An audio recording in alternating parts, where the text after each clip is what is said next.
Telespettatrici e telespettatori di Antenna 3, buona giornata, ben ritrovati con la prima edizione dei nostri telegiornali. Buona domenica 3 novembre. Molti i temi e le notizie di cronaca che approfondiremo nel corso di questa prima edizione dei TG di Antenna 3, con un'ampia pagina dedicata agli incidenti stradali, perché purtroppo si continua a registrare sulle strade del nostro Veneto questa strage, così la possiamo veramente definire, sulle nostre strade. Ma apriamo con la notizia di un caso che sta facendo il giro dell'Italia intera, ed è quello relativo alle sevizie e alle gravi lesioni nei confronti di un bimbo di appena 5 mesi messe in atto dal papà 22enne vicentino, che ieri è stato arrestato dalla polizia di Padova. A far scattare l'allarme erano stati proprio i sanitari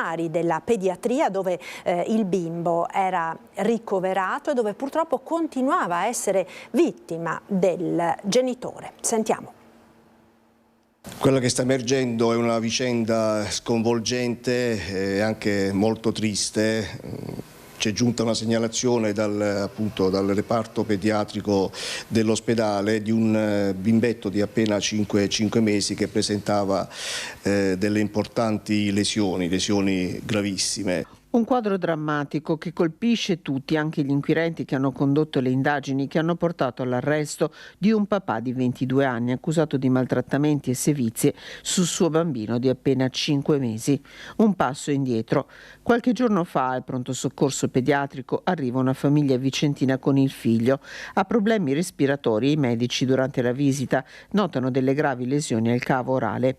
Il bambino viene ricoverato ma il suo quadro clinico non migliora, anzi. Per questo, su input dell'ospedale, la Procura di Padova affida agli agenti della squadra mobile le indagini. Oltre al quadro che si era delineato, un'attività tecnica purtroppo ha disvelato questa amara verità, dove praticamente queste violenze proprio all'interno dell'ospedale a carico di questo bimbetto di appena 5 mesi venivano perpetrate, ripeto, ed erano riconducibili a delle condotte del padre, un 22enne, e quindi è scattato anche l'arresto in flagranza. L'arresto avviene nella giornata di martedì. Giovedì il GIP, davanti al quale il giovane, una famiglia normale, rimane in silenzio, lo convalida.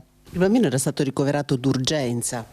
Esatto, era stato ricoverato d'urgenza in quanto c'era già un quadro che delineava delle lesioni importanti anche a degli organi dello stesso bambino. Nel momento in cui l'uomo restava da solo all'interno dell'ospedale durante le visite, poneva in essere queste condotte violente nei confronti del figlioletto. Estranea infatti la mamma del bambino, una giovane donna di 20 anni. Nella famiglia anche un altro minore. Il neonato è tuttora ricoverato, resta in prognosi riservata, ma le sue condizioni migliorano. Nel frattempo le indagini continuano per capire quando le sevizie fossero iniziate e soprattutto cercare una risposta alla domanda che tutti si stanno ponendo: perché? Ed un'altra vicenda sconvolgente è quella relativa alla bimba partorita nel night di Piove di Sacco. I primi risultati dell'autopsia confermano il referto dei medici del SUEM. La bambina è nata viva ed è morta pochi istanti dopo. C'era acqua nei polmoni della bimba partorita e uccisa nel night club di Piove di Sacco. Sono questi i primi risultati che emergono dall'autopsia eseguita dall'Istituto di Medicina Legale dell'Università di Padova. Nata viva e formata, 50 cm di lunghezza e 3,5 kg di peso, la morte della bambina sarebbe avvenuta in pochi istanti dopo che era stata tirata l'acqua dello sciacquone con la testa della piccola nel water. Che la causa del decesso fosse un annegamento, del resto, era già stato ipotizzato dai soccorritori del SUEM 118 che martedì mattina erano stati chiamati intorno alle 5 e al loro arrivo avevano trovato una scena difficile da raccontare, con la bambina di fatto già morta. La mamma della bambina, Melissa Russo Machado, 29 anni, dopo l'interrogatorio di garanzia di giovedì, durante il quale si è avvalsa della facoltà di non rispondere, è adesso agli arresti domiciliari nella casa dei genitori a Cassano delle Murge, in provincia di Bari, accusata di omicidio volontario aggravato. I primi risultati dell'autopsia escluderebbero il coinvolgimento di terzi nella morte della bambina, ma il medico ha 60 giorni di tempo per consegnare il fascicolo completo. Nel frattempo il serale è stato posto sotto sequestro con i gestori iscritti nel registro degli indagati con l'accusa di sfruttamento della prostituzione. Un'inchiesta questa nata durante gli accertamenti eseguiti dai carabinieri nelle ore successive all'omicidio. Ed ora la cronaca degli incidenti stradali, perché ne dobbiamo registrare un altro gravissimo che si è verificato proprio poco fa in provincia di Treviso. Siamo in comune di Colle Umberto, state vedendo appunto le immagini. Lo schianto si è verificato all'altezza dell'incrocio tra via Colombo e via Dante. Un incidente che ha coinvolto una moto, la vedete appunto nelle immagini, ed una vettura. La moto ha fatto un volo di una ventina di metri ed è andata a finire sotto un vigneto. Ad avere la peggio il motociclista, un cinquantenne della zona, che ha riportato lesioni molto gravi. L'uomo è stato subito soccorso dai sanitari del 118, giunti sul posto anche con l'elicottero, ed è stato trasferito all'ospedale Cafoncello. Le sue condizioni sarebbero molto gravi. Sul posto sono intervenuti anche i carabinieri di Vittorio Veneto, che ora stanno conducendo le indagini per accertare la dinamica dello schianto e le eventuali responsabilità. Questo è l'ennesimo incidente verificatosi nella Marca ieri sera a Resana, il terribile schianto che ha visto coinvolto un motociclista che ha perso la vita, Michele Brugnaro, 32 anni, di Loreggia, e altre 2 persone sono rimaste ferite, una 75enne di Noale che era in bicicletta e la compagna del giovane deceduto. Il 32enne era infatti in sella alla sua moto assieme alla compagna 27enne quando, per cause in corso di accertamento, si è scontrato con la bici dell'anziano all'altezza dell'incrocio tra via Venezia e via Coriolo. L'impatto è stato violentissimo, il giovane, sbalzato di sella, è piombato sull'asfalto e l'impatto non gli ha lasciato scampo. Gravissimo il ciclista, ferite meno gravi invece per la ragazza. Sul posto sono intervenuti i sanitari del 118 con ambulanza automedica ed elicottero. I sanitari hanno prestato i soccorsi ai feriti. Purtroppo però per Michele Brugnaro non c'era più nulla da fare. Sul posto la polizia stradale di Castelfranco, che ora sta conducendo le indagini per accertare la dinamica della tragedia e le responsabilità. Michele Brugnaro frequentava spesso la zona di Resana, abitava infatti a Loreggia nel Padovano e lavorava come magazziniere presso la Cravedi di Castelfranco. L'incidente tra l'altro si è verificato proprio a poca distanza dall'abitazione del sindaco di Resana, Stefano Bosa, che subito è giunto sul posto e è stato tra i primi a chiamare i soccorsi. Una tragedia, dicevamo, sulla quale e sulle responsabilità verrà fatta chiarezza dalle indagini condotte dalla polizia stradale, ma che comunque riaccende il dibattito sulla sicurezza stradale e sugli autovelox. Proprio in quella via infatti i residenti a gran voce ne chiedono l'installazione. Su questo tema il nostro Cristian Arboita ha sentito appunto il sindaco di Resana, Stefano Bosa. Sentiamo l'intervista. Sindaco, i residenti chiedono l'autovelox, maggiori controlli per la velocità, insomma è un tema questo ricorrente. Sì, è ricorrente, ma purtroppo vediamo che in Italia qui tra Fleximen e proteste varie contro gli autovelox sembra che andare veloci sia addirittura un vanto, quindi non so io cosa, se andiamo avanti così. Spero che a livello nazionale si decidano finalmente di rendere validi questi strumenti che servono alla polizia locale e alla polizia in genere per bloccare, per incentivare ad andare più piano sulle strade, perché altrimenti qua è una strage, ogni fine settimana ne vediamo.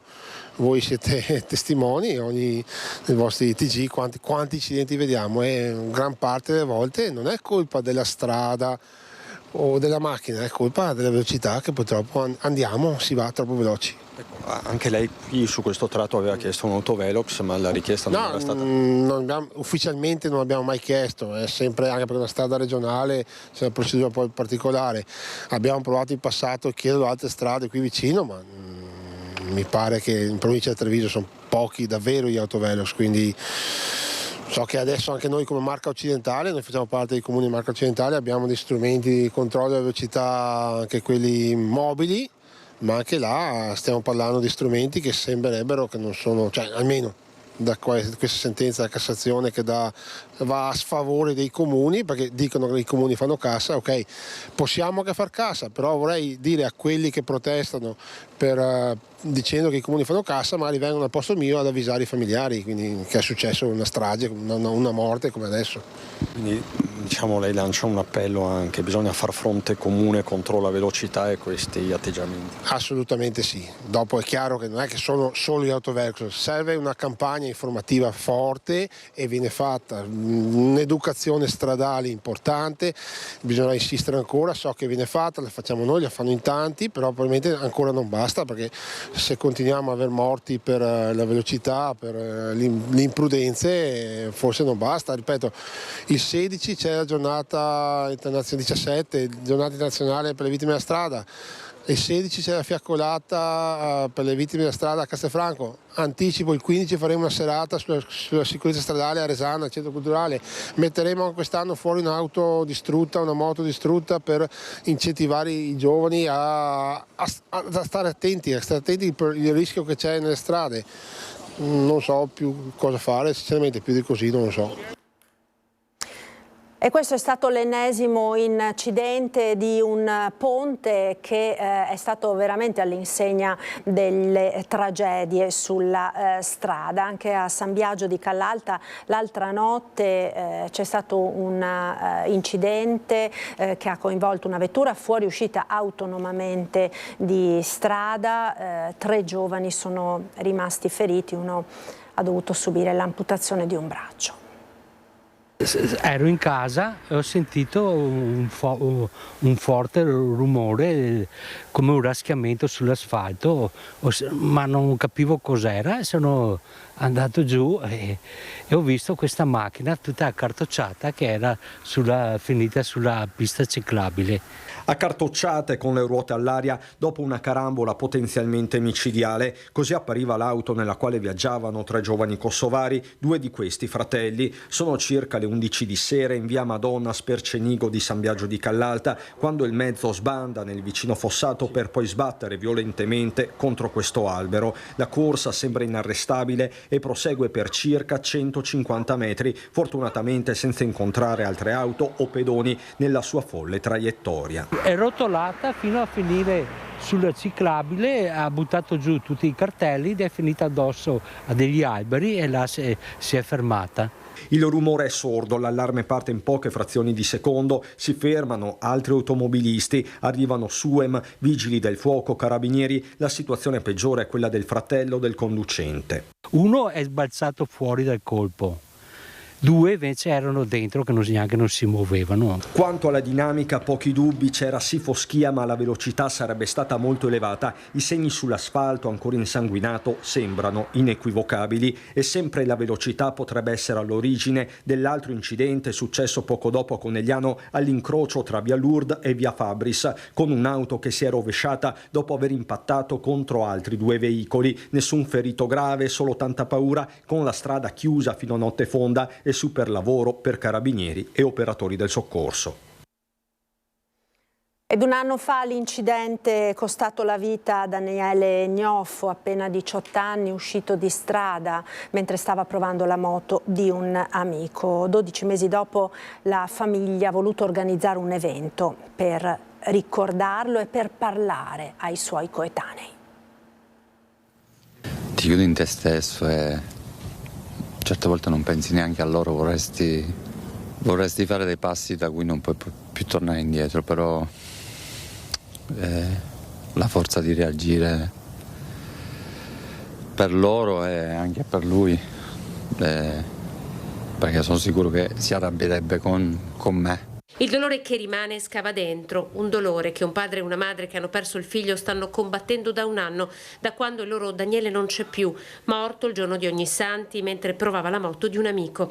Ed è proprio per reagire a quel dolore ed imparare da una tragedia che a distanza di un anno la famiglia, aiutata dall'associazione Casa KO, ha organizzato un evento a San Fior, un appuntamento per non dimenticare. Ieri qua era pieno di moto, di ragazzi che è stato detto, perché io tante volte non riuscivo a alzare gli occhi, no? Ragazzi che anche piangevano, emozionati per quanto è stato detto, per quanto gente c'era. C'è stato un momento in cui abbiamo poggiato a terra il casco di Daniele, è stato là secondo me un momento toccante anche per loro. È stato un momento davvero toccante, cioè vedere tutti questi ragazzi che hanno parcheggiato le loro moto, le loro macchine, sono venuti qui nel silenzio che il momento chiedeva. Per non dimenticare Daniele, si legge, le foto del ragazzo appese allo stand, il rombo dello scooter, il casco a terra, le magliette della bici che tanto amava. Ricorda papà Francesco mentre era al lavoro con il camion, vide un gruppo di giovani intenti a fare quello che stava facendo il figlio con gli amici, scese e si rivolse a loro. Io ho detto che comunque è giusto divertirsi, però non devono mai dimenticarsi di tornare a casa dai dai loro parenti, perché loro alla fine quando, come mio figlio Daniele, vanno via, loro lassù stanno bene e il dolore rimane qua. Daniele Gnofo aveva 18 anni, la morte in via Galileo Galilei, quando in sella alla moto presa in prestito dopo un'impennata sbandò, fu sbalzato a terra e finì contro una cancellata. Tante volte si privano anche i genitori o i figli, viceversa, di un bacio, un abbraccio, anche quello è un messaggio da non vi private, perché nel nostro caso questo non lo possiamo più fare. E chiudiamo questa ampia pagina dolorosa dedicata alle tragedie della strada per affrontare un altro tema di grande attualità in queste settimane, quello degli alloggi ATER. Abbiamo qui con noi in studio, lo ringrazio per esserci venuto a trovare, il presidente di ATER Treviso, Mauro D'Alzilio. Buongiorno Presidente, grazie per essere con noi. Buongiorno a voi.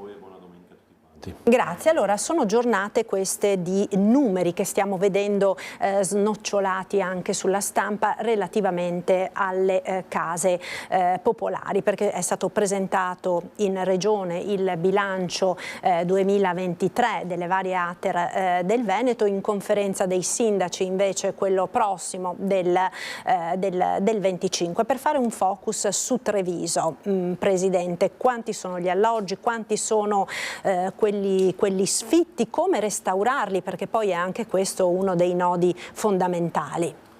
Come dicevamo, la Regione prende una griglia, prende dei dati, però questi dati vanno letti nella maniera corretta. Le morosità, sicuramente ci sono delle morosità in Treviso, come in tutte quante, parliamo di provincia di Treviso, come in tutte quante le altre 6 ATER, perché siamo 7 ATER nella Regione Veneto. Morosità che però vorrei dire che erano esplose, perché sono delle morosità attive a causa delle scelte del passato in cui io non vado a sindacare, ma il Covid ha bloccato qualsiasi operazione, quindi sono aumentati in maniera importante.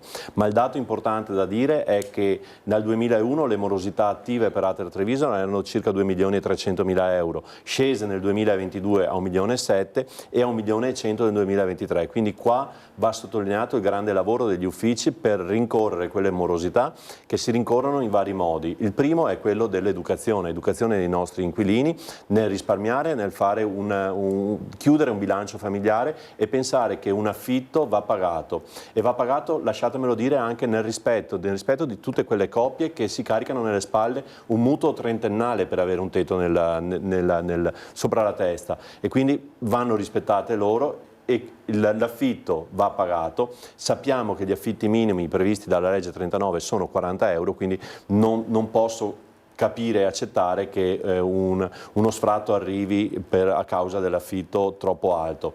Noi abbiamo degli alloggi che sono in manutenzione. ATER Treviso gestisce di proprietà circa 4.300 alloggi, ne gestisce un migliaio scarso di quelli che sono dei comuni.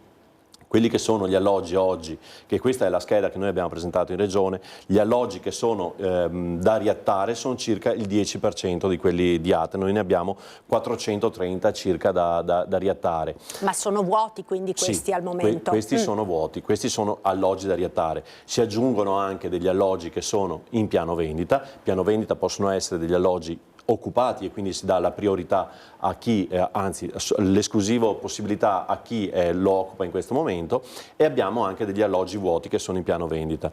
Piano vendita che possono essere discutibili, però noi dobbiamo guardare il lato positivo. Nel vendere e nel dare un alloggio a un nucleo familiare che lo abita a prezzo agevolato è un modo anche per chiudere un progetto di vita di una famiglia che magari a un prezzo agevolato riesce a avere in proprietà un tetto, e penso che questo sia l'obiettivo di tante persone. Ecco, quindi questi diciamo sono i numeri dell'Ater di Treviso. Rimane il problema, Presidente, del sistemare questi alloggi. Appunto lei diceva questi numeri relativamente a quelli che voi avete da riadattare, alloggi che al momento sono vuoti e che potrebbero quindi venire incontro alle tante persone che sono in graduatoria in attesa di poter entrare in un alloggio. Magari ci dice anche quante sono poi, così. Allora, sicuramente le persone ci sono, ma cosa serve per sistemare gli alloggi? E ricordo che Ater, Treviso, come le altre Ater, abbiamo un patrimonio particolarmente vetusto, e gli alloggi, quelli messi parcheggiati, sono quelli che necessitano interventi maggiori, quindi con spese maggiori. Sappiamo che per riattare un alloggio oggi parliamo intorno ai 50.000 euro, perché sono alloggi ex demanio, quindi anche senza riscaldamento e particolarmente gravosi di intervento. Tante volte incombe anche come vengono lasciati, perché non dimentichiamolo che i nostri inquilini a volte ci lasciano gli alloggi occupati, spendiamo decine di migliaia di euro per svuotare alloggi colmi di immondizie, e quindi anche qua io chiedo l'aiuto di tutti quanti per controllare che questo non avvenga. Quali sono le possibilità? Sono dei fondi che Ater, ricordo sempre, vive di fondi propri. Noi viviamo con gli introiti che abbiamo dagli affitti. Notizia importante che ci è arrivata proprio l'altro giorno, che eravamo in seconda commissione in Regione Veneto, che la Regione rinuncia a quello che è il 4 per 1000 dei canoni calcolati per Ater Treviso, sono circa 500.000 euro che se questo viene confermato dalla Regione potranno rientrare nei nostri bilanci e andremo a fare dei riatti. Però voi dovete capire che 500.000 euro suonano come una cifra importante, ma se cominciamo a spendere 50.000 euro per appartamento ne sistemiamo una decina, non facciamo i miracoli. Altre cose si possono fare, quello che noi abbiamo chiesto alla Regione è quella, se riusciamo a individuare dei complessi, dei gruppi di appartamenti, trasformarli da edilizia residenziale pubblica a edilizia residenziale sovvenzionata. Questo per avere un canone d'affitto che è maggiore. Ecco, che differenza c'è? Spieghiamolo magari a chi ci segue da casa. Allora, le graduatorie ERP, edilizia residenziale pubblica, soggiacciono alla legge 39. La legge 39 calcola il canone a seconda di una determinata griglia, che è l'ISEE, che è la presenza di persone pensionate, di disabili, di minori e quant'altro. Prevede un canone minimo. Il canone minimo è 40 euro. A Treviso, visto che si parlava di assegnazione prima, parliamo di Comune di Treviso, noi abbiamo una graduatoria di circa 700 domande, stiamo consegnando, perché ricordiamo tutti quanti il blocco, siamo circa al 200 e confidiamo di arrivare sui 300 con le nostre disponibilità a scorrimento. Quindi 400 resterebbero fuori, diciamo. Certo. Ricordiamo però quello che dicevamo prima, stiamo lavorando con ERP, edilizia residenziale pubblica, canone previsto dalla 39. Quello che non è il non ERP soggiace all'equo canone, in poche parole. Quindi andiamo fuori con affitti concorrenziali, perché siamo dai 200 euro il mini ai 350 euro un 2-3 camere, quindi sicuramente appetibili. E quindi la nostra richiesta è quella di dire: blocchi di ERP, lasciateci trasformare in non ERP in modo tale da avere un introito maggiore e dare risposta a quel nucleo familiare, quei nuclei familiari che una volta erano i clienti di Ater, ma oggi sono scusatemi il termine, troppo ricchi per essere i nostri clienti, ma troppo poveri per entrare in un mercato libero. Quella che una volta era una classe, diciamo, media sostanzialmente, esatto, che però con l'attuale situazione è lentamente scivolata in quella che possiamo definire una situazione di povertà, per cui queste famiglie non riescono ad accedere a quello che è un canone di locazione nel mercato libero sostanzialmente. Condivido pienamente, e ne è l'esempio l'ultimo bando che è scaduto il 17 del mese scorso, chiedo scusa, dove per circa 15 alloggi di non ERP che avevamo tra Treviso e altri comuni, solo a Treviso abbiamo 117 domande per una decina di alloggi, quindi capiamo che quella fascia di reddito, che non è troppo bassa ma neanche troppo alta, è abbandonata, e noi vorremmo cercare di dare una risposta. Noi abbiamo messo tutte le risorse che avevamo per sistemare quegli alloggi, però oggi mancano, perché principalmente gli alloggi nostri sono tutti di edilizia residenziale pubblica. Ecco, questo dunque è sostanzialmente il quadro. Come se ne viene fuori? Lei diceva, Presidente, che la Regione sembrerebbe aver deciso, come dire, di rinunciare a questo 4 per 1000, che sarebbe già qualcosa, anche se ovviamente non risolve i problemi. Sul piatto ci sono, insomma, abbiamo sentito anche altre ipotesi, tipo niente IMU, per esempio. Anche questo potrebbe liberare delle risorse, stornare parte degli alloggi in social housing. Ci sono diverse proposte, no? Sì, allora, quando parliamo di social housing è praticamente quello che abbiamo detto, di trasformare l'ERP dal non ERP. L'IMU è una questione, secondo me, che va chiarita a livello nazionale. Va chiarita a livello nazionale, dove la normativa dice che l'alloggio sociale non paga IMU.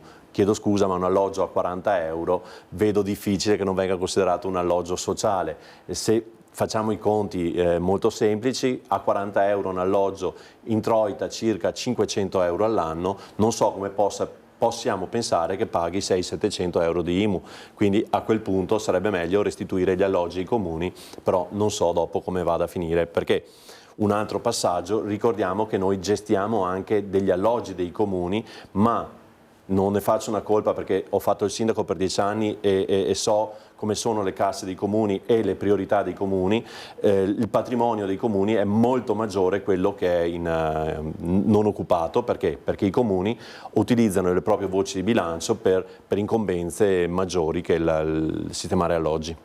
Ecco, quindi come si potrebbe, secondo lei, anche venire incontro a questa contraddizione? Giustamente lei diceva, io sono stato sindaco anche per 10 anni, quindi conosco bene quelle che sono le problematiche dei comuni, conosce bene anche quelle che sono le problematiche delle famiglie.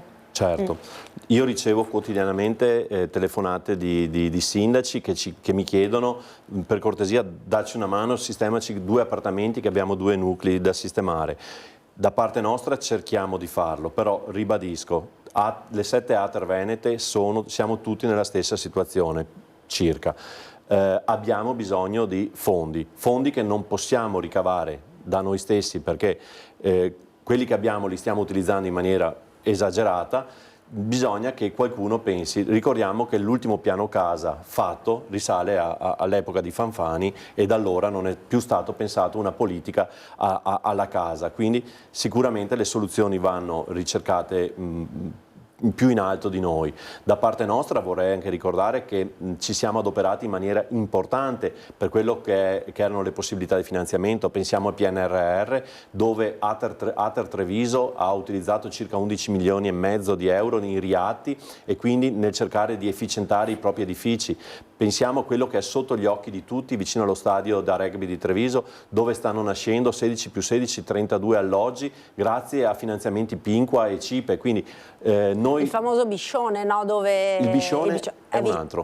È vicino allora al Biscione. Allora, noi adesso sull'area Munigo stiamo facendo 32 nuovi alloggi, a breve ne partiranno altri 16, più giù ne abbiamo altri 24 in costruzione. Quello che dice lei, il Biscione, è i 107 alloggi che abbiamo in zona San Paolo, che per i servizi sociali e anche per ATER non erano più appetibili, perché è un edificio energivoro. Avevano delle spese condominiali improponibili. Avevano delle spese importanti. improponibili non sono proprio d'accordo, perché l'economia familiare prevede un accantonamento mensile. Quando noi non facciamo questo ci troviamo a fine con il salasso che non siamo più in grado di affrontare. Ma per affrontare questo abbiamo fatto un intervento importante da circa 1.800.000 euro, dove le 8 scale del Biscione sono state servite da un impianto fotovoltaico di 20 kW con pompe di calore, con batterie, in modo tale da ridurre in maniera importante i costi di gestione. E facendo questo adesso noi andremo ad sistemare una trentina d'alloggi che abbiamo là, che lasciavamo fermi perché se li affittavamo erano morosità. Andiamo a sistemarli visto che oggi sono più appetibili a livello energetico. Quindi tanto lavoro c'è nelle nostre famiglie e cerchiamo di portarli avanti. Se abbiamo la fortuna di avere dei nuovi fondi, noi siamo qua pronti ad accoglierli e a spenderli nel miglior modo per i nostri cittadini. Grazie, io la ringrazio per essere stato con noi, grazie e buona giornata al presidente di Ater Treviso, Mauro D'Alzilio. Noi ora ci fermiamo per qualche istante di pubblicità, linea alla regia. A tra poco. Mi licenzi?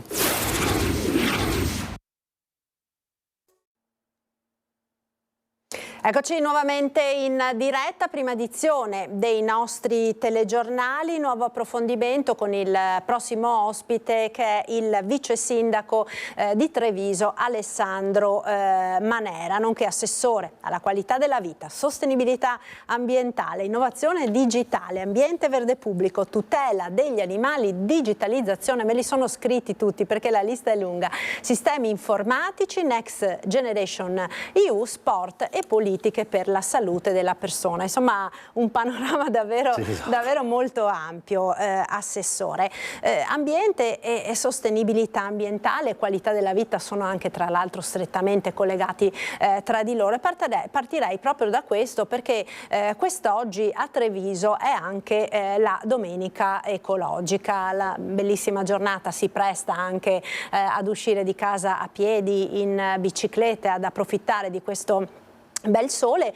Sicuramente anche questo bel sole, come dire, è sinonimo di un qualcosa che da un lato ci fa piacere, da un altro ci deve anche preoccupare, perché i cambiamenti climatici purtroppo sono sotto gli occhi di tutti, no? E quindi diciamo che abbiamo una nuova primavera, perché a vedere le temperature, però questo è anormale, cioè adesso io ricordo sempre, magari da bambino andavo alle fiere di San Luca con il giubbotto, i guanti e il cappello e la sciarpa, e adesso possiamo andare in maniche di camicia e in maglietta. Questo è anormale. Uno dice benissimo perché partiamo a riscaldare le case dopo e quindi abbassiamo l'inquinamento, perché c'è da dire che la maggior parte dell'inquinamento deriva dall'inquinamento domestico, di produzione domestica, però dall'altra parte è anormale e la piovosità è aumentata a dismisura, soprattutto piove tantissimo in periodi molto ristretti.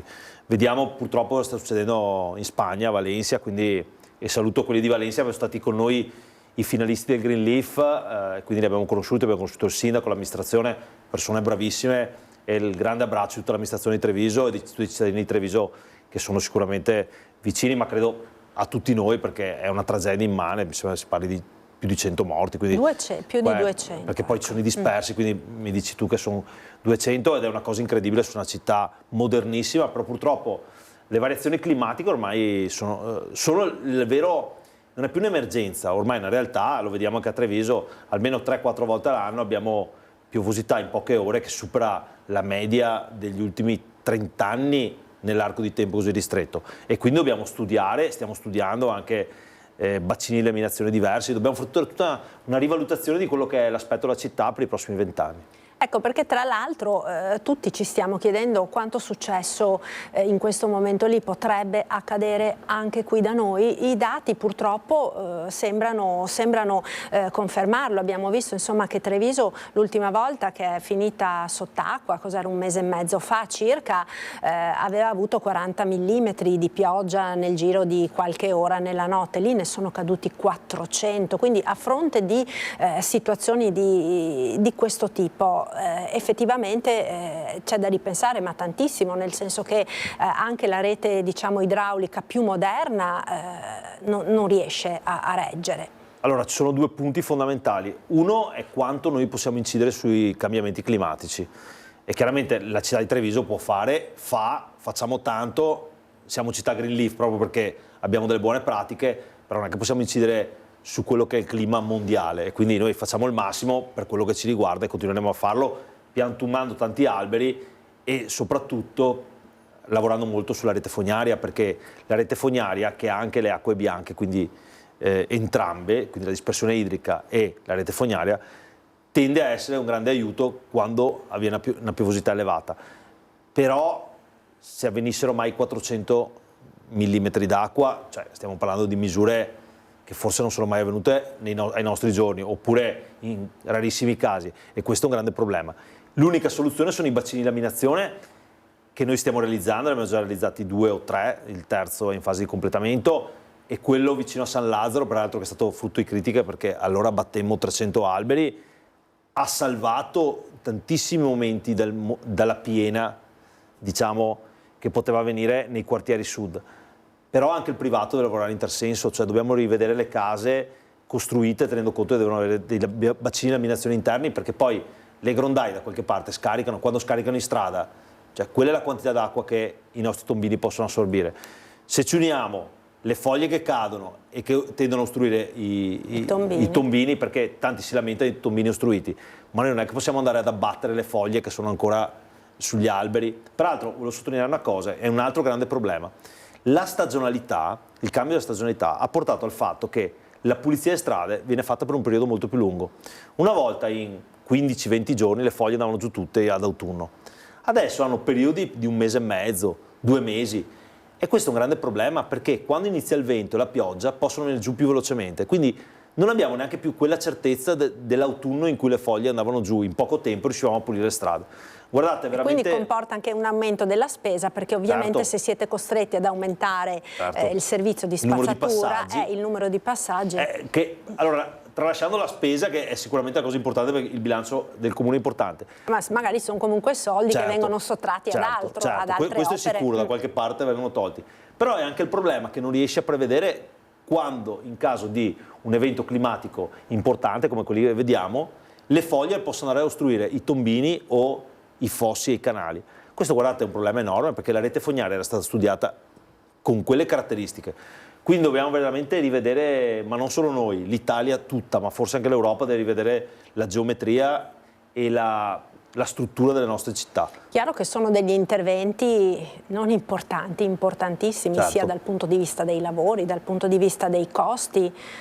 E oltre che dei costi, dei tempi, perché spesso i cittadini si lamentano quando vedono cantieri, blocchiamo strade, però lo stiamo facendo proprio per andare incontro purtroppo a un futuro che può portare a queste condizioni, perché quando tu blocchi una strada e rifai la rete fognaria, certo che giustamente i commercianti si lamentano, giustamente i cittadini si lamentano, c'è traffico, l'aumento del traffico, però guardate che è tutto fatto in quella direzione.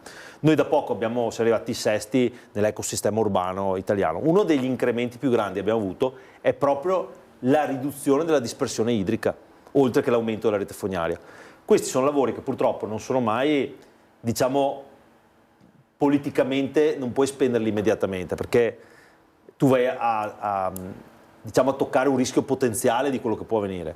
Però se uno vuole lasciare la propria città migliore di come l'ha trovata, questi sono degli investimenti fondamentali. Non potevamo avere la rete fognaria come un paese del terzo mondo, con tutto rispetto, e non potevamo avere una dispersione idrica che era pari al 25-30% di tutta l'acqua che veniva trasportata, perché nei periodi in cui poi non piove più, tu quell'acqua devi utilizzarla in maniera corretta. Perché c'è anche l'altro aspetto, certo, è l'altra faccia della stessa medaglia poi, certo, alla fine, e l'abbiamo sperimentato l'anno scorso e 2 anni fa con una siccità senza precedenti, che tra l'altro ha fatto morire anche diversi alberi che avevate certo, appena piantumato. Questo è un altro problema, perché poi i cittadini ti dicono: ma date da bere alle piante, ma a Treviso ci sono 28.000 alberi, noi non saremo mai in grado di dare da bere, cioè la natura normalmente dovrebbe fare il suo corso, cioè dopo 2 anni che abbiamo di garanzia di attecchimento, le piogge dovrebbero dare da bere alle piante, non possiamo dare da bere a 28.000 piante solo in ambito pubblico, perché in ambito privato ci pensano i cittadini, che però spesso rischiano di cadere su ordinanze che gli dicono di non utilizzare l'acqua, diciamo, del sistema idraulico. Giustamente, perché Perché è una risorsa. Allora in quel caso i cittadini devono pensare nella realizzazione delle case di avere dei bacini di laminazione che contengano l'acqua piovana, che poi può essere utilizzata nei momenti di siccità, quindi hai il doppio effetto di non scaricare più immediatamente sui tombini, e quindi nelle famose bombe d'acqua tu hai un bacino di contenimento dentro l'abitazione privata. Ma quindi sono dei serbatoi? Sono dei serbatoi sotto il giardino. Quando tu rifai il giardino metti un serbatoio tipo le IMOF, quelle delle fognature. E quindi su tantissimi paesi ci sono. Tu recuperi l'acqua lì e la riutilizzi in quel momento. Invece adesso come adesso l'acqua va dispersa. Quindi sono degli interventi che si possono fare anche su abitazioni già esistenti, non necessariamente... è che sono costose. Il problema è che sono costose. Cioè, qui dobbiamo sempre andare al denaro, perché poi alla fine giustamente i privati dicono ma chi ci fa questo tipo di intervento? E questo l'Europa, con questo famoso New Green Deal, io ho sempre insistito, io me lo sono letto il New Green Deal, qui potrebbe essere un investimento europeo che, a posto di andare a dare soldi per i monopattini o queste cose qui, specialmente sui paesi con le nostre caratteristiche. Noi siamo fortunati che abbiamo il Sile, che è un fiume placido, a differenza magari del Piave, che può avere piene molto importanti. Ma noi dovremmo lavorare esattamente su queste cose qua per rendere i nostri territori sicuri dal punto di vista idraulico. Quindi, al posto di dare soldi a monopattini o cose del genere, bellissimo monopattini, nessuno si offenda, magari andare a lavorare dando degli incentivi forti ai privati che possono realizzare questo tipo di opere è sicuramente un punto fondamentale. Venne fatto per tanto tempo con i pannelli fotovoltaici, cioè per tanto tempo si sono dati incentivi, giustamente, come anche il 110, per recuperare l'effetto energetico. Adesso ci vuole l'effetto idraulico. E questo senz'altro è fondamentale. E a proposito, Assessore, di questi incentivi, lei parlava dei pannelli fotovoltaici, avete investito molto anche sul riscaldamento nel corso degli anni, perché sappiamo, appunto, si diceva all'inizio, la domenica ecologica, sappiamo che alla fine più del traffico è proprio il riscaldamento quello che va ad incidere nell'inquinamento urbano della città. Sì, questo diciamo, allora spesso si pensa che anche nel fattore ambientale sia un film fermo, invece è un film in movimento. Cioè negli anni 80 probabilmente l'inquinamento derivante da auto era molto più alto di adesso. Perché?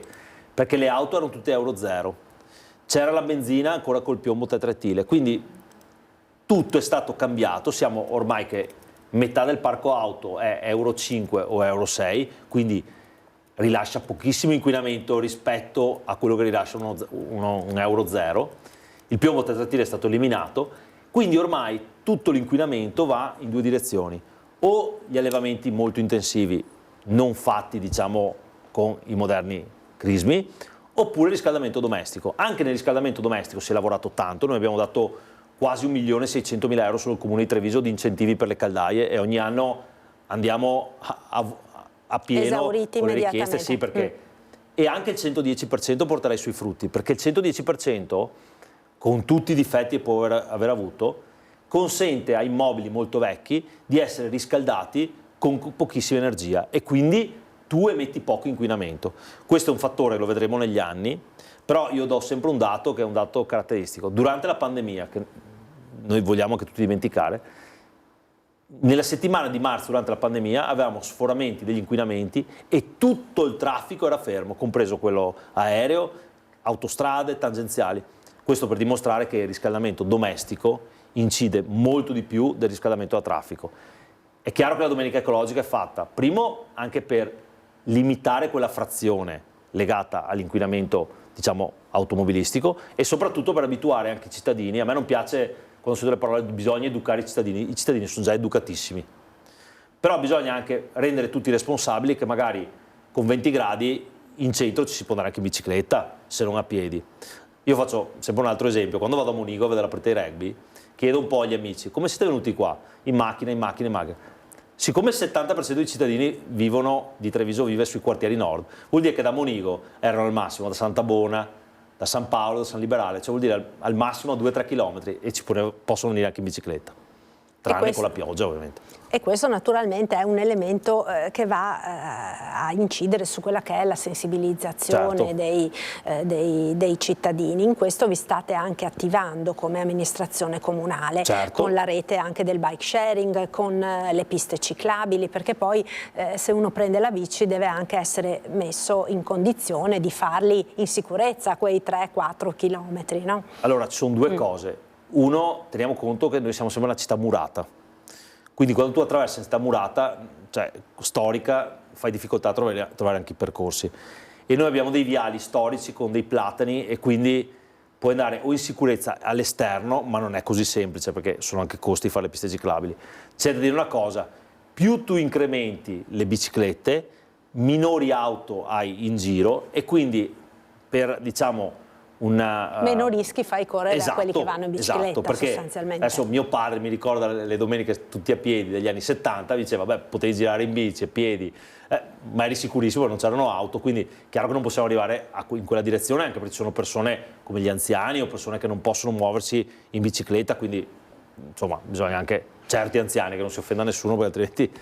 Però limitando anche lo spostamento di auto tu hai un traffico meno intenso e quindi anche le biciclette sono più sicure. Stiamo lavorando sulla pista ciclabile, come dicevi tu giustamente il bike sharing è un punto fondamentale, però ripeto è un processo in divenire. Io dico sempre che abbiamo 9 mesi l'anno in cui la bicicletta potrebbe essere il nostro primo mezzo di spostamento, considerando che dai dati noi abbiamo che i trevigiani percorrono al giorno 1,8 km di media in macchina, 1,8 km. Considerando quelle ferme, tutti gli spostamenti. Diciamo che sono il doppio, sono 3. Stiamo parlando del nulla nell'arco di una giornata, stiamo parlando assolutamente del nulla. Sì, quindi in questo caso è proprio un'abitudine anche da modificare, perché e magari anche un'incentivazione di quello che è l'utilizzo del mezzo pubblico, perché magari uno con le borse della spesa piuttosto che con il bambino da andare a accompagnare o prendere, preferisce utilizzare la macchina perché è più comodo. Allora, sulle borse della spesa sicuramente, noi sappiamo, vedendo quello che è la visione del mondo, in un futuro, cosa che vede già negli Stati Uniti, in Germania, le consegne a domicilio saranno il pane, perché tu ordinerai da una app e il 90% della tua spesa non è che ti devi portare 9 kg d'acqua, se devi comprare un'acqua, non dico una marca, che tu la compri e te la portano a casa o che te la vai a prendere tu, sempre quella è. Solo sul fresco, diciamo, perché noi italiani abbiamo anche un modo di mangiare, giustamente, che è il migliore al mondo. Però vediamo quello che avviene nei paesi nordici, per esempio, molte delle consegne vengono fatte da mezzi molto piccoli elettrici, come Amazon, per dire, no? Tu ti metti d'accordo sull'orario e te lo portano a casa. Sulle mamme, diciamo che se andassimo in Olanda, questo discorso sarebbe il contrario. Le mamme in Olanda sono con le panda bike, sono tutte cariche, per fortuna le mamme in Italia sono diverse, però diciamo possiamo utilizzare una via di mezzo. Non penso che tutti vanno come mia nonna con 5 borse della spesa tutti i giorni. Possiamo fare, quando abbiamo la spesa, magari concentriamo la spesa in un momento solo, prendiamo la macchina. Quando riusciamo, magari usiamo di più la bici, anche perché i bambini andare in bici anche vedono un panorama diverso, perché la bici è anche un mezzo sociale per vedere il mondo, perché io lo vedo quando vado in bici, io osservo le cose, quando sono in macchina sono preso dalla telefonata col Bluetooth, il traffico, le cose, cioè sei concentrato in un altro modo e perdi il panorama, quindi se le distanze sono brevi cerchiamo di utilizzare la bicicletta. E infatti lei faceva l'esempio di tante altre città europee che in questo senso stanno facendo tanti progressi, insomma, rispetto a quella che è l'abitudine nostra italiana. Sì, diciamo che io che in Olanda, ad Amsterdam, vado anche spesso per lavoro, me la vedo difficile pensare a mia mamma che mi portava fuori con certi climi, con la pioggia, con diciamo su una panda bike caricato da bambino. Mia madre mi aveva messo dopo 10 bull dell'acqua calda asciugata, cioè abbiamo anche una mentalità un po' diversa. Però là piove un giorno sì, un giorno no. Cioè alle 10 di mattina in Olanda c'è la nebbia, c'è i lampioni, cioè è un altro clima, quindi con il nostro clima dovrebbe essere ancora più facciamo facile. Una via di mezzo, che siamo sempre bravi in Italia a fare una via di mezzo. Quando abbiamo la spesa possiamo, quando non ce l'abbiamo un giretto in bicicletta non ci fa male. Detto che io sono sempre contrario sulla frase dobbiamo educare i cittadini. I cittadini sono educatissimi e sanno esattamente cosa fare. Però diciamo che anche l'evoluzione della Restera in questi anni, uno va in Restera rispetto a 20 anni fa, è diverso, molte più persone girano, ma perché? Perché hai messo l'illuminazione, è messa in sicurezza, c'è un certo grado di pulizia, l'erba è sfalciata e quindi è una strada del Sile da utilizzare. E c'è anche molta più voglia di fare sport, anche nello sport c'è una maggiore sensibilità ora. Le persone, vuoi per adottare uno stile di vita più sano, vuoi per mantenersi in forma, insomma stanno cercando molto di più di utilizzare anche queste opportunità che ci sono nel territorio, penso alla Restera, ma penso anche alla Treviso Stiglia. Vediamo che laddove ci sono queste infrastrutture che favoriscono una mobilità lenta e un'attività sportiva sono molto frequentate. Certo, noi ci dobbiamo lavorare, ci stiamo lavorando, ripeto, ci vogliono tanti fondi, perché per far questo ci vogliono fondi, però ci stiamo arrivando. Dove stiamo lavorando tanto, questo è stato una volontà del sindaco e siamo trovati subito d'accordo su questo, di lavorare con i comuni contermini, perché noi abbiamo visto che la maggior parte delle persone vengono a Treviso, considerando che siamo 87.000, considerando che abbiamo 300.000 ingressi al giorno a Treviso, vuol dire che la maggior parte vengono dall'esterno. E dall'esterno vuol dire soprattutto l'80% dei comuni limitrofi, perché vengono a lavorare o perché i trevigiani vanno a lavorare fuori e poi tornano a Treviso. Quindi realizzare quella rete di piste ciclabili di collegamento tra i comuni contermini, penso a Carbonera, Silea, Ponzano, Paese, la cintura urbana, Casier, insomma, dove ci stiamo collegando, tramite Sant'Antonino la pista ciclabile, tramite Castagnole con Paese, tramite Ponzano che stiamo andando avanti, cioè pian piano stiamo realizzando questa rete, perché altrimenti certo ci può essere una rete di movimentazione interna, ma la rete importante è anche quella di collegamento, le famose cuciture si suol dire, con i comuni contermini. Là ci stiamo lavorando, ripeto, non è mai semplice, perché spesso i cittadini dicono ma per fare 100 metri, sì, ma magari sei in ambito privato, devi fare gli espropri, devi tener conto che stringi la carreggiata, quindi è un altro effetto di sicurezza. Sono tante cose, però ci stiamo lavorando e cominciano a vedersi realizzate dei primi tratti. Bene, so che deve scappare, Assessore, e io la ringrazio per essere stato con noi. Alessandro Manera, Vice Sindaco e Assessore. Con tante deleghe. Con tante deleghe, quelle che abbiamo detto all'inizio, non le ripeto. Buona giornata e buona domenica a tutti. Grazie. Buona domenica ecologica, lo ricordiamo. Allora, ci fermiamo per qualche istante di pubblicità. A tra poco.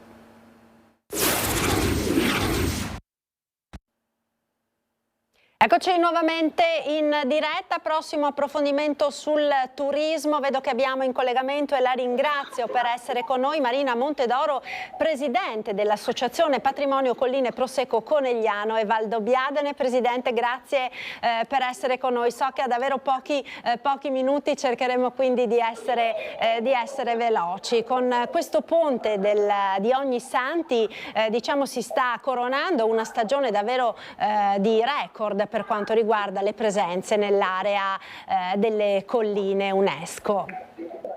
Sì, buongiorno. Diciamo che abbiamo ancora i dati provvisori e aggregati ovviamente che ci dicono che il Veneto è una delle mete che è stata preferita in questo weekend. Sicuramente nei prossimi giorni avremo anche quelli specifici delle colline del Prosecco di Conegliano e Valdobbiadene, ma direi che il trend è quello positivo che è già iniziato con l'anno. E i primi 8 mesi ci hanno dimostrato un dato straordinario con oltre il più 10,4% di presenze, siamo molto sopra la media regionale e soprattutto un più 26% di presenze estere. Questo significa che sempre di più le colline vengono scelte da un turista che non rimane soltanto un giorno ma che sta 3-4 giorni, e sicuramente anche la presenza del cammino e delle colline del Prosecco che va appunto da Valdobbiadene fino a Vittorio Veneto è di grande aiuto. E ci tengo a dire che questa settimana, che poi è la settimana appunto del weekend, le credenziali che sono state scaricate arrivano nell'ordine da dei paesi che sono lontanissimi rispetto all'Italia, e parliamo degli Stati Uniti, parliamo del Brasile, oltre alle classiche Austria, Germania, Olanda e Francia. Questo veramente significa che abbiamo sdoganato il turismo delle nostre colline. Altro è un dato davvero interessante, che va ad accompagnarsi anche alle molte iniziative che state portando avanti proprio per incentivare il turismo in quest'area, con tanti eventi, oltre naturalmente a quella che è l'attrattività dell'enogastronomia, che è un po' anche uno dei punti di forza chiaramente di questo territorio. Sì, beh, io credo che tutte le iniziative che abbiamo messo in campo, soprattutto nell'ultimo periodo, siano iniziative che vanno in questa direzione, non soltanto per il turista straniero, ma anche poi per il cittadino. Penso in particolare a una collina di libri con l'invito e la presenza di tanti autori internazionali che qualificano questa rassegna, e penso al National Geographic, col quale inizieremo a brevissimo questa mostra fotografica itinerante, partendo proprio da Berlino e quindi dalla Germania, cuore del National Geographic, ma soprattutto cuore della provenienza dei nostri turisti esteri. Poi ci vuole dare qualche anticipazione su quelli che saranno i prossimi eventi che state preparando, che state mettendo in cantiere? Beh, a brevissimo Uto Ughi, che arriverà sulle colline a Follina in Abbazia, e poi con il 18 di novembre la seconda edizione del Forum Ambrosetti sul turismo sostenibile dei siti UNESCO. Grazie, allora io la ringrazio davvero, so che deve scappare, e la ringrazio per averci dedicato questi minuti in una giornata di festa che la vede peraltro impegnata, insomma, in altri appuntamenti. Grazie a Marina Montedoro, presidente dell'associazione Colline del Prosecco Conegliano e Valdobbiadene, patrimonio UNESCO. Grazie ancora e buon lavoro. Noi ora continuiamo questa edizione del nostro telegiornale con la cronaca che ci riporta a parlare del fenomeno delle aggressioni in ospedale, con quanto accaduto ieri a Cittadella. Sentiamo. È arrivato in pronto soccorso con la volontà di fare del male. Si è avventato prima su un infermiere colpendolo di striscio, però colpendolo nei confronti anche di un medico che si è difeso, ma che comunque anche lui stesso ha rischiato, e poi 2 carabinieri, uno dei quali ha avuto comunque una lesione che ha richiesto comunque l'intervento chirurgico. È subito corso a Cittadella anche il direttore generale dell'ULSS 6 Paolo Fortuna. Un fatto sconvolgente quello accaduto. Sono le 8 quando lungo le vie del centro viene segnalata al 112 la presenza di un uomo in stato confusionale armato di coltello. I carabinieri lo stanno cercando quando dal pronto soccorso arriva la richiesta d'aiuto. L'uomo, un 34enne, è all'interno del reparto, ha già colpito un infermiere e un medico, colpirà poco dopo anche uno dei 2 carabinieri arrivati per primi. I miei militari hanno fatto il loro dovere, sono intervenuti tempestivamente, la situazione non era facile perché aveva avuto la segnalazione di questa persona che armata di coltello era entrata all'interno dell'ospedale e aveva aggredito del personale sanitario. I miei militari erano già alla ricerca di questa persona, quindi sono intervenuti tempestivamente e dopo che questa persona purtroppo ha sfiorato, ha coltellato alla spalla un infermiere e ha colpito con un pugno un medico del pronto soccorso, un nostro militare, il nostro brigadiere, per cercare di salvare un'infermiera che stava per essere accoltellata, è rimasto ferito alla guancia e al collo con questo fendente. Il brigadiere, aiutato anche dal personale sanitario che mette in fuga il 34enne, viene subito soccorso.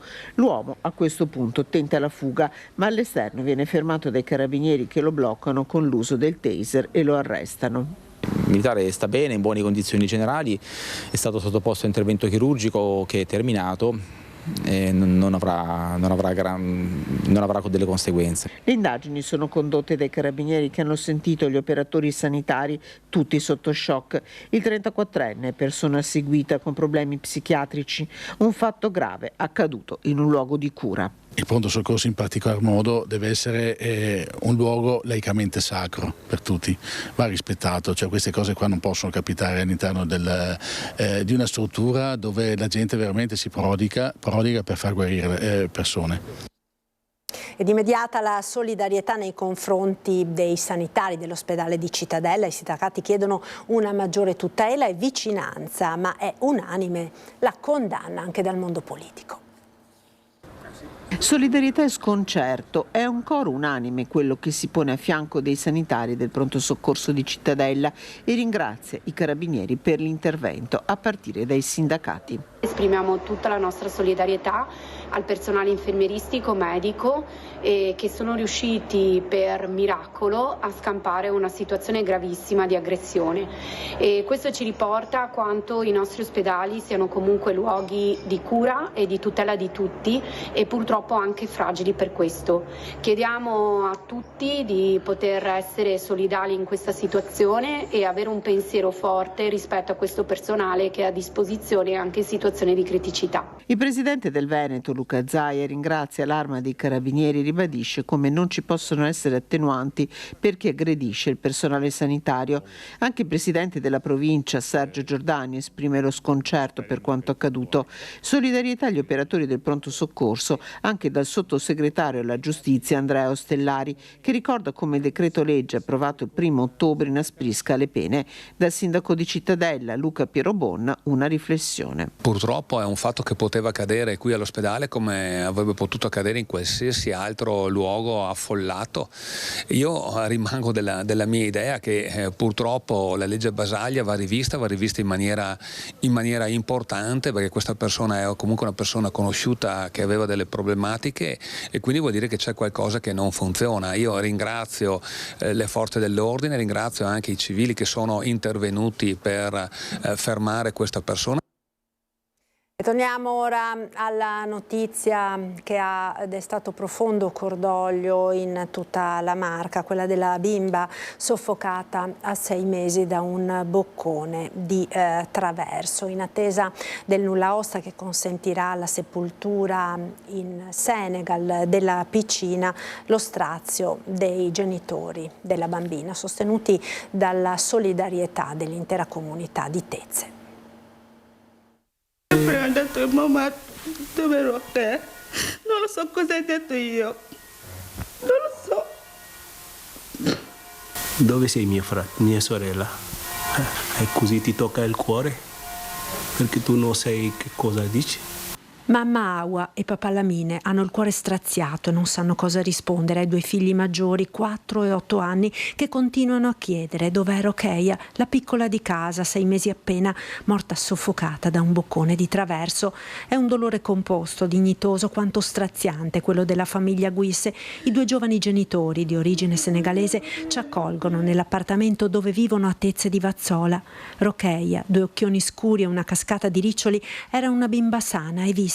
Alternati alle poppate, da qualche settimana mangiava gli omogeneizzati e come gli altri giorni, anche giovedì, la piccina dopo la pappa si era addormentata in braccio alla mamma. Lei dormi, dopo qualche minuti io, visto lei fa così, ho paura di andare fuori, grigliare tutti, vieni dammi mano. È il papà a raccontare i drammatici momenti quando la piccola Rokeia comincia a non respirare. Urlando aiuto, avvisando tutti i vicini del condominio, e loro bravissimo hanno chiamato il 118 e anche io sono andato alla farmacia a chiamare la dottoressa, anche lei brava, è arrivato, ha dato mano, intento salvarla, però dopo arriva l'ambulanza e facevano tutto lo che potevano loro, tardarono 1 ora qua a rianimarlo e dopo lo portarono all'ospedale, che quando lo metterono all'urgenza e 10 minuti dopo mi ha detto la dottora che già non lo possono salvare, è troppo tardi. L'intera comunità di Tezze in queste ore si stringe alla famiglia Guisse, la comunità senegalese, ma anche i compaesani fanno visita e portano doni per dimostrare la vicinanza ai 2 giovani genitori straziati dal dolore, ma sostenuti da una grande fede. È arrivato Dio, noi siamo musulmani, creiamo lo che arriva sempre, lo che fa Dio. È una cosa che deve arrivare, è dura, dura, una bambina di 6 mesi ti lascia così, però sono cose di Dio e se noi possiamo salvarlo non va, però così sono la vita, non possiamo fare niente. Ed ancora cronaca dal Trevigiano, rissa tra ragazzi in centro a Oderzo e spunta un coltello, uno dei giovani ferito entra in pizzeria a chiedere aiuto, 2 finiscono all'ospedale e lì vengono rintracciati dai carabinieri. È entrato dentro sto ragazzo cercando aiuto, che aveva un bagno perché aveva sta mano sanguinando, e gli ho detto di aspettarmi un attimo, che sono andato al primo soccorso, gli ho dato della carta per poterlo tamponare un po' il sangue, ma il tempo che sono uscito fuori il ragazzo era già andato anche via, c'è un attimo che chiamo i soccorsi. L'irruzione alla pizzeria Il Lucano all'ora di cena per chiedere aiuto, la mano insanguinata, poi la fuga, pochi minuti prima l'accoltellamento. È in questo punto che dal gruppetto di ragazzi poco più che maggiorenni uno tira fuori un coltello, l'altro un taglierino, la lite degenera. Una signora era qua che stava appagato, allo stesso momento si è sentita un po' male, quindi l'abbiamo fatto sentire perché ha visto questo sangue per terra, perché sembrava veramente un lago. Lite iniziata poco prima nella centralissima piazza Carducci all'ora dell'aperitivo di un giorno di festa. Sono tutti residenti ad Oderzo, italiani, alcuni di loro di origini nordafricane. Probabilmente alterati dai fumi dell'alcol iniziano a litigare, percorrono diverse centinaia di metri per arrivare fino a qui, Piazza l'Europa. Ho visto dei ragazzi ubriachi che scendevano da una macchina dal terrazzo, però io stamattina alle 7 quando sono uscita ho visto tutto il sangue, ma non so dirle cosa possa essere successo. Il titolare Il Lucano chiama i carabinieri, non sarà l'unico, sono tanti i passanti che assistono alla scena benché i negozi siano chiusi per ogni santi. Io sono scesa e ho visto questo, sono rimasta. Adesso possiamo dire tranquillamente tutti, siamo un po' preoccupati e sinceramente scendere alla sera fa un po' paura adesso. È un disastro, per fortuna che c'è una bella fetta di giovani bravi. In queste ore sono al vaglio dei carabinieri le immagini delle telecamere di videosorveglianza della zona. In fase di identificazione anche gli altri ragazzi del gruppo, in tutto una decina. 2 sono stati rintracciati già ieri sera all'ospedale, dove erano arrivati per le ferite riportate. I carabinieri li hanno denunciati a piede libero per rissa e lesioni personali. Sono entrambi italiani. Il sindaco Maria Scardellato sta seguendo in queste ore l'evolversi delle indagini. È accaduto ad Oderzo come sarebbe potuto capitare in qualsiasi altro posto, dice interpellata. Non ritengo, aggiunge, che ad Oderzo ci sia un problema di sicurezza. Sui social però intanto esplode l'indignazione per quanto accaduto. In poche ore la notizia è già di dominio pubblico. Qui a Oderzo non siamo abituati a queste cose qui. Credo che ci vorrebbe un controllo maggiore sulla vendita dell'alcol ai minorenni, che non c'è assolutamente. Forse dovrebbero aumentare i controlli, questo sicuramente. I ragazzi hanno bisogno di stare assieme, ma se per trovarsi possono trovarsi solo al bar, cosa fanno al bar? Bevono. Quando bevi uno è litigato e fai presto a farle. Ed un accoltellamento ha sconvolto anche Mestre nel quartiere della Cipressina. Vediamo. La notte di Halloween si è trasformata in un incubo anche alla Cipressina, dove alle prime luci del mattino si è verificata una rissa tra 4 cittadini stranieri. Durante il diverbio, scoppiato all'esterno di un bar in via Castellana, è spuntato un coltello e un 34enne di nazionalità egiziana è stato gravemente ferito ad un braccio. Il litigio sembra essere iniziato per futili motivi tra 2 donne e 2 uomini. Dopo il diverbio è spuntata fuori una lama che ha ferito il 34enne. L'uomo è stato soccorso dai carabinieri giunti sul posto con una pattuglia e trasportato in codice giallo all'ospedale dell'Angelo, dove è stato sottoposto a un intervento chirurgico e successivamente ricoverato. Non si conosce ancora il motivo che ha scatenato la violenza. Gli amici dell'uomo si sono dileguati prima dell'arrivo delle forze dell'ordine. I gestori del locale, di nazionalità cinese, hanno preferito non commentare l'accaduto. Anche io non lo so che cosa è successo. Lui è venuto, spinge la porta, basta. I carabinieri stanno ora indagando per identificare gli autori della rissa, analizzando anche le telecamere pubbliche e private della zona. Anche gli stranieri che vivono da anni alla Cipressina chiedono più ordine e tranquillità, sono stanchi del degrado. C'è un po' di aria sporca che vengono ogni tanto e vanno via e fanno tutti questi problemi. io non sono, non mi interessa niente, tutto, non mi fregano niente. E questa è una cosa brutta. Noi qua parliamo, bisogna tutti, mettiamo le mani sulla mani e andiamo a confronti tutte questa cosa. Perché non esiste, stiamo zitti e fino al buco diventa troppo grande. Anche voi chiedete sicurezza? Sì, vogliamo tutti sicurezza, per qualsiasi cosa, piccola o grande. E rissa con spranga in piazza Mareno di Piave, nel Trevigiano, denunciato un giovane indiano. La festa per la notte di Halloween al bar Cortina in piazza Municipio a Mareno di Piave, interrotta da una dozzina di stranieri in evidente stato di alterazione verosimilmente alcolica. Allontanati dal locale, i giovani hanno proseguito gli schiamazzi all'esterno nella piazza, andando poi a prendere tirapugni e mazze, probabilmente per vendicarsi dall'essere stati messi alla porta.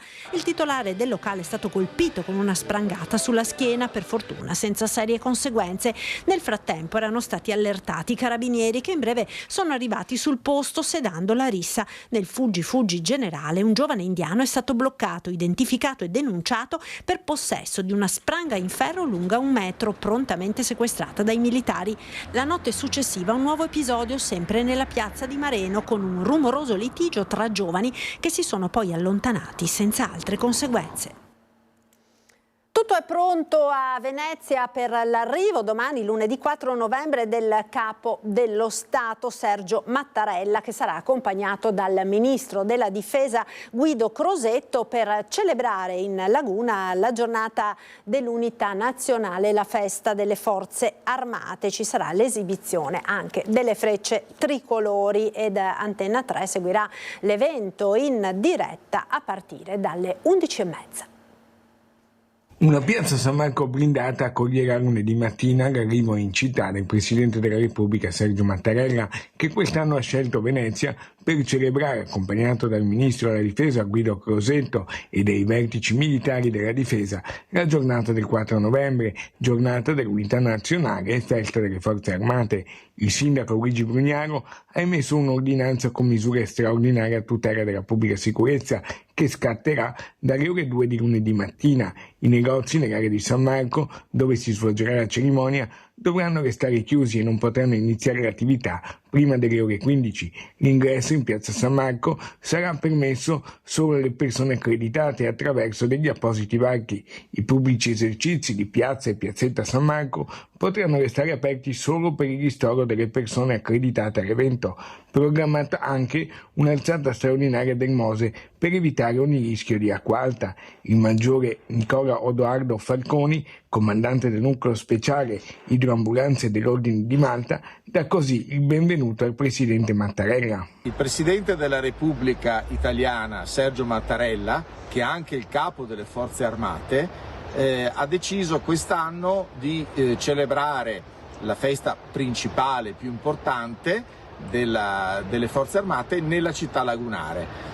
È importante perché il 4 novembre ricorda la vittoria della Grande Guerra, una guerra che ha completato l'unità nazionale, una guerra molto significativa. Le celebrazioni avranno inizio alle ore 10:45. L'arrivo del Capo dello Stato è previsto per mezzogiorno. Ci sarà anche l'esibizione delle frecce tricolori. Venezia ha ricevuto l'onore di questa celebrazione, che quindi assume livello nazionale, e di questo dobbiamo essere grati al Capo dello Stato.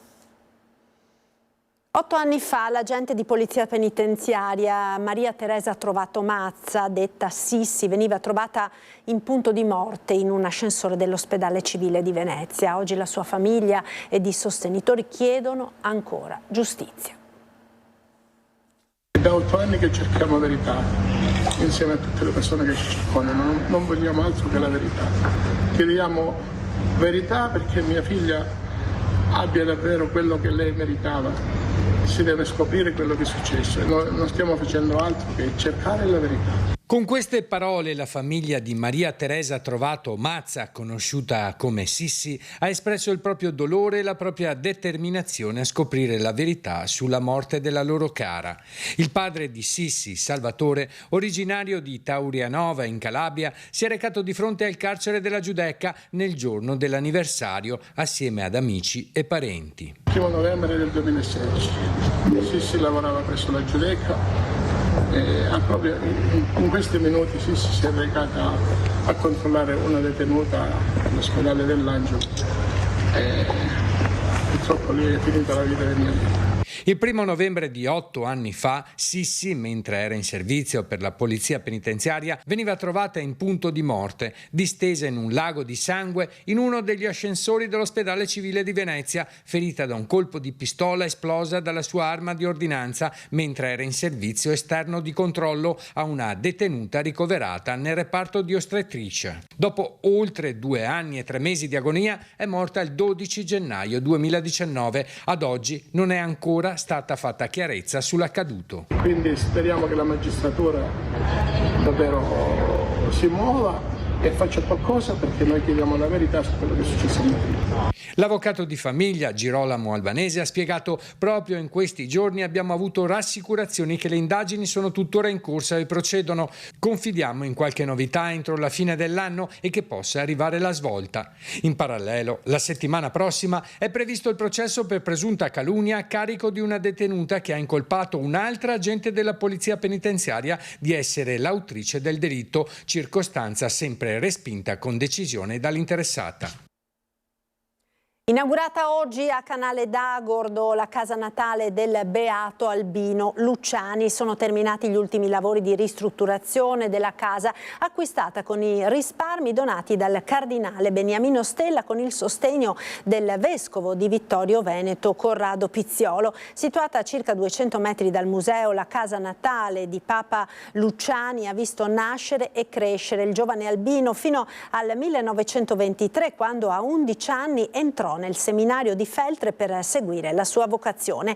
L'abitazione è appartenuta alla famiglia Luciani fino al 2019, quando venne acquistata dalla diocesi di Vittorio Veneto. L'appuntamento, organizzato dalla Fondazione Papa Luciani di Canale d'Agordo Onlus, in collaborazione con il comune di Canale d'Agordo, la diocesi di Vittorio Veneto, la parrocchia di Canale, l'istituto diocesano Beato Toniolo di Vittorio Veneto e la Proloco di Canale d'Agordo e Falcade Dolomiti.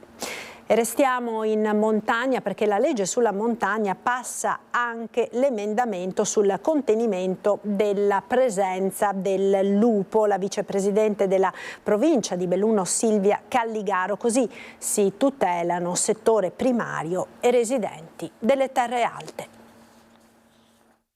È un importantissimo passo avanti, nel senso che con il DL Montagna viene demandato alla Regione la gestione, come avviene per altri capi, del predatore. C'è anche l'emendamento che riguarda una diversa gestione del lupo nel testo della legge quadro sulla montagna che ha avuto il via libera del Senato. L'ha presentato Maynard Unwalder e tra le firme anche quella del senatore bellunese Luca De Carlo. Sicurezza e tutela della pubblica incolumità allo scopo della modifica approvata a Palazzo Madama, che prevede che con decreto del Ministero dell'Ambiente, d'intesa con il Ministero dell'Agricoltura, si definisca annualmente su base regionale o delle province autonome il tasso massimo di prelievi, tale da non pregiudicare il mantenimento in uno stato di conservazione soddisfacente della specie Canis lupus. Finalmente, afferma la vicepresidente della provincia Silvia Calligaro, si potrà superare una visione lupocentrica che negli ultimi anni è stata causa di caos e ha costituito una vera sciagura per la montagna bellunese. Gestione, la parola chiave. In questo caso, per quanto riguarda il lupo, noi come provincia di Belluno abbiamo già dato un incarico da tempo al professor Apollonio dell'Università di Sassari proprio per monitorare la situazione. Adesso sappiamo che con il DL Montagna sarà possibile fare un censimento di quella che è la presenza del lupo, i branchi all'interno del territorio, in modo tale che ci sia una conoscenza che adesso manca. E dunque il compito della Polizia Provinciale sarà ancora più importante. Dalle stime della popolazione, dal rilievo dei danni, si passerà alle decisioni da prendere sulle misure da adottare per tutelare le attività zootecniche di montagna come le aziende agricole di molti hobbisti, che sono un presidio prezioso del territorio. Un'accelerata dopo il declassamento dello status di protezione del lupo da parte dell'Unione Europea, che ha gettato le basi per una modifica delle norme nazionali. La provincia opererà in contatto diretto con il Parco Nazionale Dolomiti Bellunesi, che da anni è componente del team istituzionale del milionario piano europeo Pro-Life Wolf Alps. Molteplici le aree di intervento, dalla divulgazione alla ricerca.